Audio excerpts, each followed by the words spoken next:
कई बार हमारे पास कमर दर्द के कुछ ऐसे पेशेंट आते हैं कि जिनको कि 1-1.5 महीने से कमर दर्द होता है और धीरे धीरे वो पेन बढ़ता जाता है और पेन इतना तेज़ हो जाता है कि वो चल फिर भी नहीं पाते।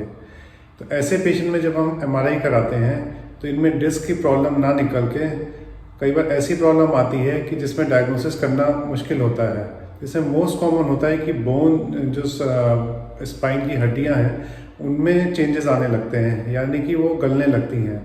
अब ऐसे एक पेशेंट हमारे पास आए तो हमने इनका एमआरआई कराया तो इनका जो लास्ट वाली बोन थी L5 एंड S1 उसमें चेंजेस थे।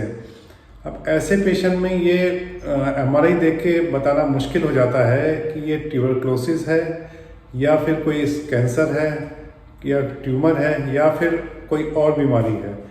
अब अगर हम खाली एमआरआई के बेस पे इन पेशेंट का ट्रीटमेंट करें तो सपोज हमने टीबी सोच के टीबी की दवाई दे दी और भगवान ना करे कि अगर वो कैंसर या ट्यूमर हो तो कितनी दिक्कत आ जाए, तो वो बीमारी तो बढ़ती रहेगी। टीबी की दवाई की अलग दिक्कतें हैं और एक उल्टा होगा, या सपोज हम सोचें कि ये कैंसर है तब तो ब्लंडर हो जाएगा।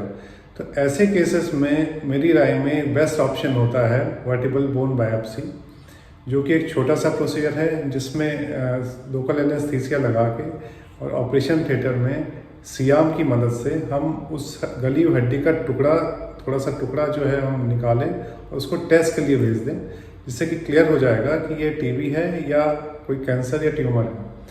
तो ये जो पेशेंट हमारे पास आए थे तो इनको अगर मैं आपको बताऊं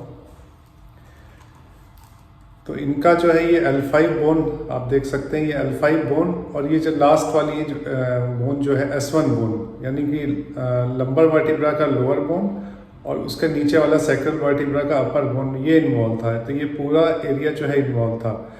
तो इसमें हमने क्या किया कि पीछे से एक बिल्कुल पेन के रिफिल जितना कट देके और यहाँ से हम गए और यहाँ तक पहुँचे। ये सारा प्रोसीजर हमने लोकल एनेस्थीसिया में किया था और यहाँ से एक टुकड़ा लेके और हमने टेस्ट में उस टुकड़े को भेज दिया। तो देखिए ऐसे केसेस में कई बार तो क्लियर कट आ जाता है कि ये ट्यूबरक्लोसिस है। ट्यूबरक्लोसिस का बैक्टीरिया जो है वो क्लियर कट जांच में आ जाता है, लेकिन कई पेशेंट में कुछ क्लियर नहीं हो पाता। तो एटलीस्ट ये क्लियर हो जाता है कि कैंसर नहीं है। अब कैंसर नहीं है तो बाकी जो मोस्ट कॉमन एंटिटी जो हमें इंडिया में देखने को मिलती है वो ट्यूबरक्लोसिस ही होता है, या कोई और इन्फेक्शन, कोई बैक्टीरियल इन्फेक्शन होता है तो उसका बैक्टीरिया भी कई बार पकड़ में आ जाता है। और बीमारी का सही पकड़ना जरूरी है। तो इन पेशेंट को इनमें मैलिग्नेंसी यानी कि कैंसर तो नहीं आया, तो हमें लगा ये ट्यूबरक्लोसिस ही है। फिर हमने इनको टीबी की दवाई दी। अब धीरे धीरे इनका पेन जो है वो बेटर हो रहा है। अब देखिए इसमें एक चीज़ ज़रूरी है कि अगर पैर में कमजोरी आनी शुरू हो गई, इनके कोई पैर में वीकनेस नहीं थी, सिर्फ पेन था। पैर में अगर कमजोरी आनी शुरू हो गई है तो फिर इलाज देखिए ऑपरेशन ही है। फिर तो नस को फ्री करना ही पड़ेगा, नहीं करेंगे तो कमजोरी ठीक नहीं होगी। इनफैक्ट ऐसा पेशेंट अगर बैठेगा तो कमजोरी और बढ़ती ही जाएगी। तो ऐसे पेशेंट में तो हम क्लियर कट सर्जरी ही एडवाइस करते हैं जिनको पैरों में कमजोरी आ गई है। तो आशा करता हूँ ये वीडियो आपके लिए महत्वपूर्ण रहा होगा।